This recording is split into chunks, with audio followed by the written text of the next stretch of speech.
Americans For Fair Taxation presents the weekly Chairman's Report, written by Steve Hayes, president of Americans For Fair Taxation, and recorded by Bob Paxton, a volunteer with the Florida FAIRtax Educational Association. And now, this week's Chairman's Report. Hello, I'm Bob Paxton with the AFFT Chairman's Report for Friday, May 10th, 2019. The swamp is confused by the growing unrest about the IRS not providing free filing software to lower-income taxpayers.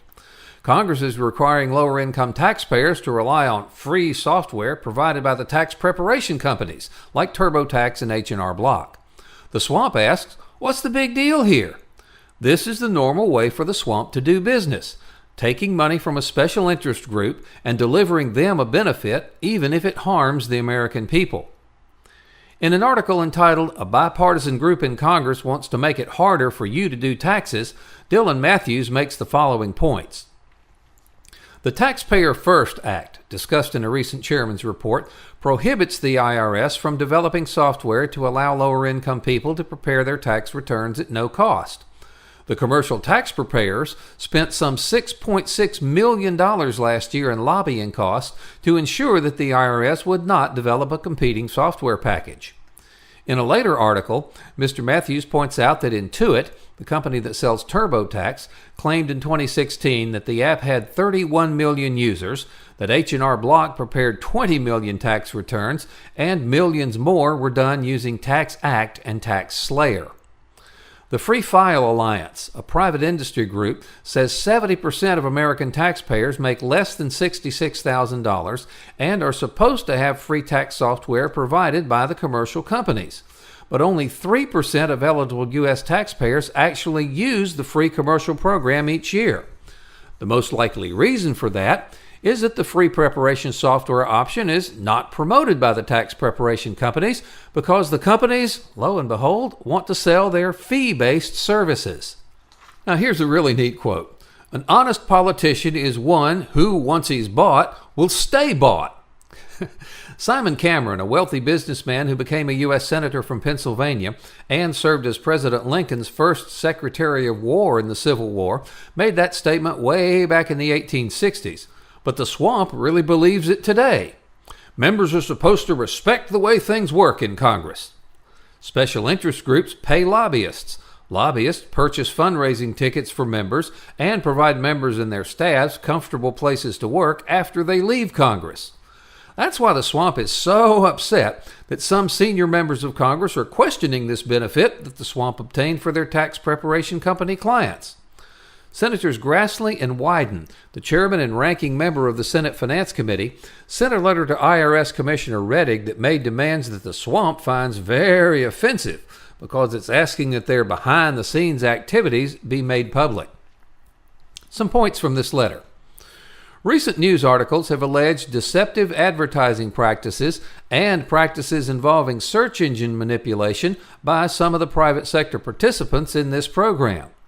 Once the IRS has completed its review of these allegations, we request that you review the IRS's Memorandum of Understanding with the program's participants, known as the Free File Alliance, to ensure industry compliance and to take any necessary actions to ensure the integrity and purpose of the Free File program, including amending the memorandum as necessary to bar whatever deceptive acts and practices the IRS might uncover as a result of this investigation.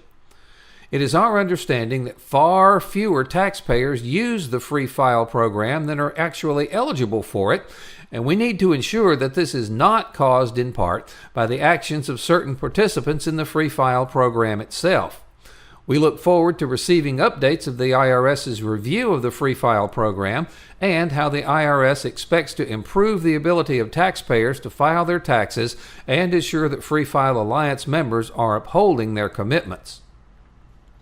In what must seem like the equivalent of piling on, here are recent charges by Senator Elizabeth Warren, quoting here, "These companies' actions in hiding Free File from search engine results, and therefore from consumers, in order to artificially inflate their profits and deprive low-income consumers of a cheaper product, merit investigation as unfair and deceptive practices," end of quote.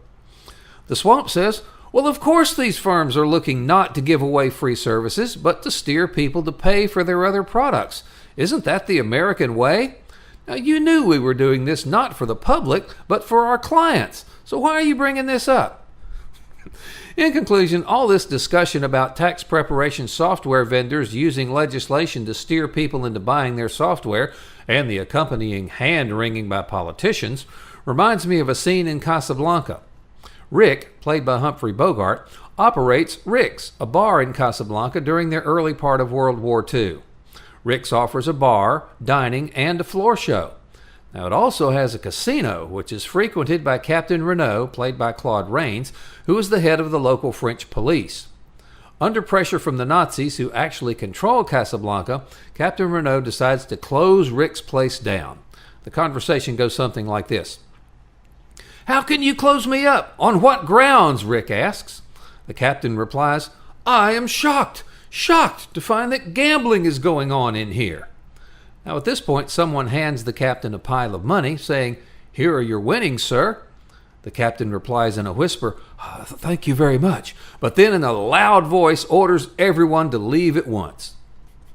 Obviously, if this dreadful income payroll tax system is allowed to stay in place, the buying and selling of favors by the swamp and their controlled members of Congress will continue. Now, a way to stop this corruption of selling benefits and harming the rest of us is to replace the income payroll tax system with the fair tax.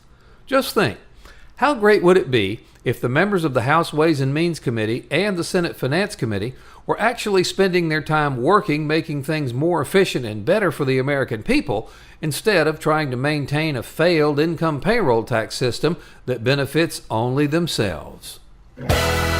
This has been the Weekly Chairman's Report, written by Steve Hayes, President of Americans for Fair Taxation.